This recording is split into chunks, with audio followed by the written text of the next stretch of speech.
மதியழகன், சீனாவுடைய நிலைப்பாடு இந்த விவகாரத்தில் என்னவாக இருக்க போகுது அப்படிங்கிறது ஒரு கேள்வி எழுந்துட்டு இருந்துச்சு. தாக்குதல் தொடங்கிய சமயத்திலிருந்து இப்போ வரைக்கும் சீனாவுடைய நிலைப்பாடு என்னவாக இருக்க போகிறது அப்படிங்கிறது ஒரு கேள்வியாக இருக்கக்கூடிய நிலையில உலக வல்லரசு நாடுகளில் ஒன்றான அமெரிக்கா இரு நாடுகளுக்கு இடையான இந்த மாதிரி ஒரு பதற்றமான ஒரு சூழல்ல நாங்கள் தலையிட விருப்பம் இல்லை அப்படிங்கிற விஷயத்தையும் சொல்லியிருக்காங்க. இப்போ ரஷ்யா மத்தியஸ்தம் செய்ய தயார், சீனா மத்தியஸ்தம் செய்ய தயாரா இருக்கக்கூடிய நிலையில இந்தியா எதை நோக்கி எடுப்பாங்க? இப்போ ரஷ்யா பக்கம் போக வாய்ப்பு இருக்கா, இல்ல சீனாவுடைய நிலைப்பாட்டை எடுத்துக்கிட்டு மத்தியஸ்தம் செய்ய வாய்ப்பு இருக்கா? ஏன்னா சீனா பாகிஸ்தான் கூட ஓரளவுக்கு நட்பு பாராட்டக்கூடிய நாடா இருக்கக்கூடிய நிலையில அவங்க இந்த ஒரு பதற்றமான ஒரு சூழலை தணிக்க சீனா கிட்ட போறதுக்கான வாய்ப்பு இருக்கா?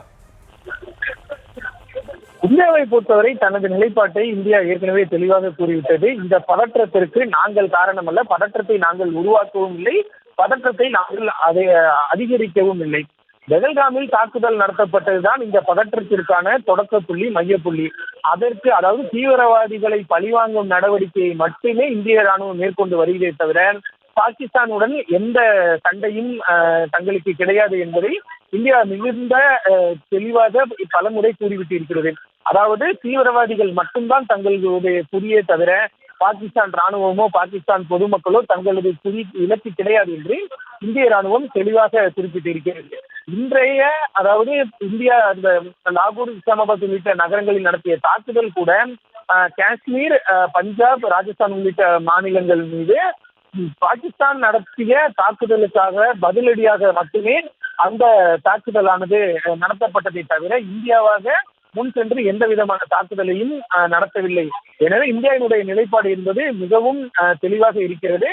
பாகிஸ்தான் தங்களது ராணுவ நடவடிக்கைகளை நிறுத்திக் கொள்ளும் பட்சத்தில் உடனடியாக அதனை பின்பற்றுவதற்கு இந்தியாவும் தயாராகவே இருக்கிறது.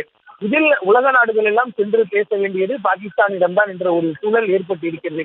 ஏனென்றால் பாகிஸ்தான் தொடர்ந்து அந்த தாக்குதல் சம்பவங்களை நிகழ்த்தி வருவதன் காரணமாக ஒருவேளை பாகிஸ்தான் சீனாவிடமோ என்றால் பாகிஸ்தான் சீனாவுடன் நெருங்கிய நட்புறவில் இருக்கிறது. குறிப்பாக பாகிஸ்தானில் பல்வேறு திட்டங்களை சீனா செயல்படுத்தி வருகிறது. பாகிஸ்தானிற்கு அதிக அளவில் கடன் கொடுக்கும் நாடாக சீனா திகழ்கிறது. எனவே இந்த கோரிக்கையை சீனாவிடம் வைக்கலாம். அது மட்டுமில்லாமல் சீனாவும் இது போன்ற ஒரு கோரிக்கையை பாகிஸ்தானிடம் வைத்தால் இந்த நிலைமை முற்றிலுமாக தணிக்கப்படுவதற்கான ஒரு சூழல் இருக்கிறது.